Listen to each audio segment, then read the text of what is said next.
పారిశ్రామికవేత్తలను ప్రోత్సహించడమే ఏపీఐడీసీ ముఖ్య ఉద్దేశమని Andhra Pradesh industrial development corporation chairman డేగల ప్రభాకర్ తెలిపారు.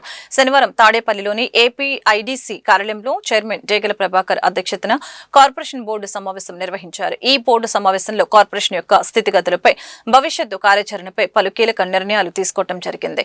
అనంతరం నిర్వహించిన మీడియా సమావేశంలో చైర్మన్ డేగల ప్రభాకర్ మాట్లాడారు. కార్పొరేషన్ ఏర్పడిన నాటి నుంచి 792 కంపెనీలకి సుమారు 344 కోట్ల రూపాయల లోన్లు అందించడం జరిగిందని తెలిపారు. 2006 నుంచి కార్పొరేషన్ కొన్ని అనివార్య కారణాల వలన కార్పొరేషన్ యొక్క యాక్టివిటీ ఆగిపోవడం జరిగిందని తెలియజేశారు. ముఖ్యమంత్రి నారా చంద్రబాబు నాయుడు గారి ఆధ్వర్యంలో కూటమి ప్రభుత్వం పలు ప్రముఖ అంతర్జాతీయ జాతీయ సంస్థలతో కీలక ఒప్పందాలు కుదుర్చుకుందని అన్నారు. కంపెనీస్కి అప్పుడున్నటువంటి స్టార్టింగ్ స్టేజ్లో ముఖ్యంగా గవర్నమెంట్ మీద ఆధారపడి పరిశ్రమలన్నీ కూడా ఉండేవి.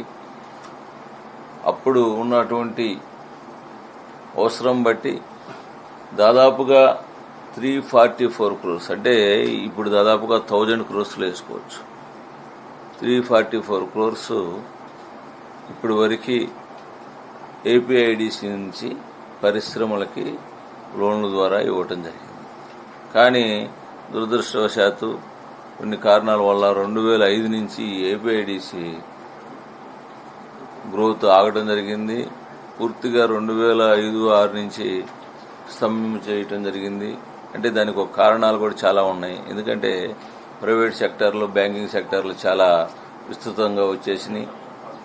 చాలా వరకు ఏదైతే పరిశ్రమల యజమానులు ఉన్నారో వాళ్ళందరూ కూడా ప్రైవేట్ బ్యాంకుల్లో కూడా చాలా స్పీడ్గా వాళ్ళకు ఉన్నటువంటి లోన్లు తీసుకోవడం జరుగుతుంది. అందువల్ల పెద్దగా గవర్నమెంట్ మీద ఫోర్స్ లేకపోవటం, తద్వారా ఇప్పుడు ఏపీఐడిసి మళ్ళీ అప్పుడున్నటువంటి అకౌంట్స్ అన్నీ కూడా పెండింగ్ ఉండటం వల్ల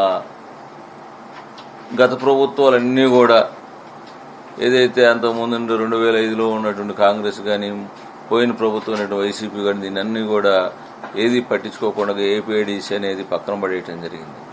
ఈ ఇండస్ట్రీల్లో కేవలం చంద్రబాబు నాయుడు గారు వచ్చిన దగ్గర నుంచి ఇండస్ట్రియల్గా ఏ రకమైన ప్రోత్సాహం ఇస్తే బాగుంటుంది, పరిశ్రమలు ఈ ఆంధ్రప్రదేశ్లో పెట్టుబడులు తీసుకురావడానికి అహర్నిశలు కష్టపడుతున్నటువంటి నారా చంద్రబాబు నాయుడు గారు, లోకేష్ గారు పరిశ్రమల స్థాపనకి, పరిశ్రమలు పెట్టుకోవడానికి అనుకూలమైనటువంటి వాతావరణం కల్పిస్తూ ఏపీఐఐసి కానీ, ఏపీఐడిసి కానీ వారికి ఉన్నటువంటి ఏదైతే అవసరాలు ఉన్నాయో అన్నీ కూడా తీర్చాలని చెప్పేసి ఈ మధ్య కాలంలోనే ప్రతి నియోజకవర్గంలో కూడా ఇండస్ట్రియల్ పార్కులు అనేది డెవలప్ చేయాలని చెప్పేసి, ఆ ఇండస్ట్రియల్ పార్కులకు ఏం చేస్తే బాగుంటుందని చెప్పేసి P4 విధానం ద్వారా ప్రైవేట్ సెక్టారు, ప్రైవేటు అట్లా గవర్నమెంటు కలిసి చేయాలని చెప్పేసి ఒక విధానం కూడా తీసుకురావడం జరిగింది.